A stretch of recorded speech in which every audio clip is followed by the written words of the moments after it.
it's Christy, and today is a DIY for buffalo plaid ears.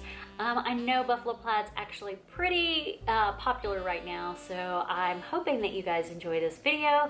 They are these ears. This is a voiceover of what I am doing. If you have any questions, put them down below and I will answer your questions. All right, let's roll on. So everything that you need for your DIY is your fabric, your ear fabric, your bow fabric, any kind of trim you want to use, whether it's rope, puff balls, whatever, any kind of trim you want to use, hot glue gun. I use cardboard, you can use foam. I've used foam before. They both are work equally well. And a Sharpie, and then your cutouts to trace. And I think that's everything. Oh, headband, did I say headband? The last thing that I will mention is sometimes you like to do a little extra on your ears, not just a bow in the ears. And if you want to do that, you get those little trinkets and you can hot glue them on. All of my ears are no-sew. I cannot sew. I can about sew a button on a pair of pants, and that's about it. All right, so that's everything you need. Scissors. All right, guys, so apparently I lost the footage to these particular ears, but I can use older footage from other ears. It's pretty much the same thing. So what you see me doing here is tracing the first decal, that is the smallest decal on the cardboard. I only need 4, but I'm doing it more than 4 because I was creating multiple ears at the time. So once these are traced out, you want to cut them out as closest to the inner line as possible. And then once they are cut out, you want to line them up with each other and trim them to get them the exact same size so you don't have wonky looking ears. So once they are trimmed out, you want to get your larger stencil and trace it on the fabric, but leaving a gap where the ear curves in at, because you need that fabric. So when you go to cut the fabric out, you're cutting around the stencil, but you're leaving the bottom open because that will be folded over later and tucked in so that you have a seamless look on your ears.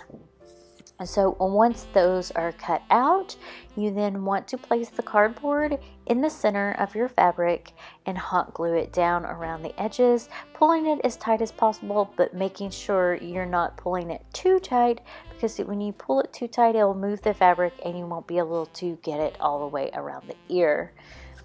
So when you are gluing around the ear, please make sure you do not glue the bottom piece where that curve is, because you still want to stuff your ear. So get some polyfill and stuff your ear once you've glued these down. And oh yeah, go slow with your gluing. Now when you're stuffing, you don't want to stuff too much or it'll bend your ears, and you want to make sure you get it all the way down to the edge so you have smooth edges. You can use your finger or you can use a polyfill stick.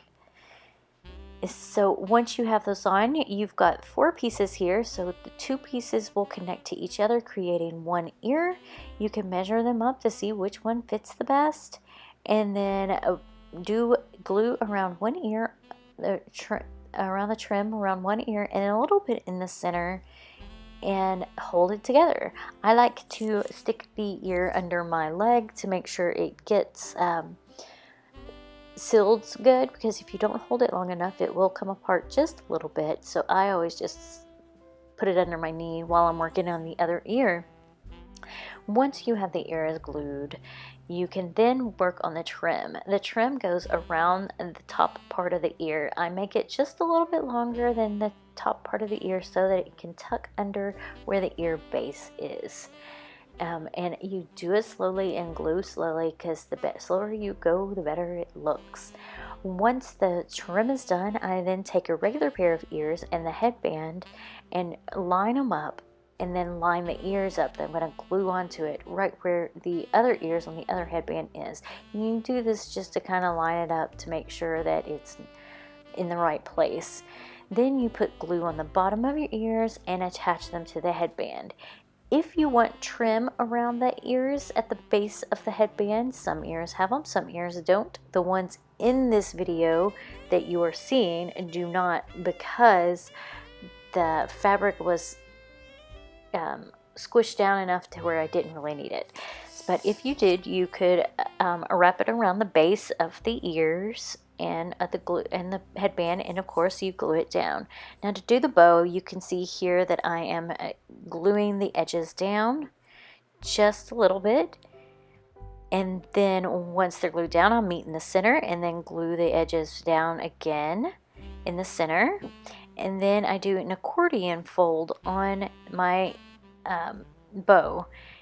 And once the accordion fold is complete, and in my hand I hot glue in all the creases of the accordion fold, front and back, and hold it for a second and set it down. And then to make the ribbon to go around the bow, I cut off just a small section. It's there, now it's in frame, and I glue each side down. And then I trim the edges just a little bit.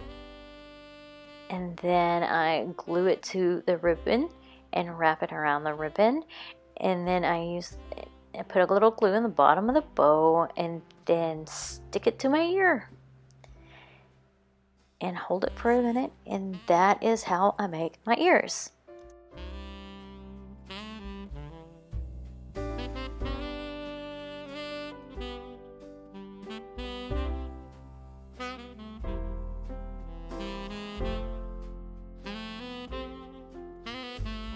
Alright, that was it. That was the tutorial of the buffalo plaid Christmas ears. I'm going to take these off now and give you a close-up of this. So here are the buffalo plaid ears and the headband and the bow. I just used black rope.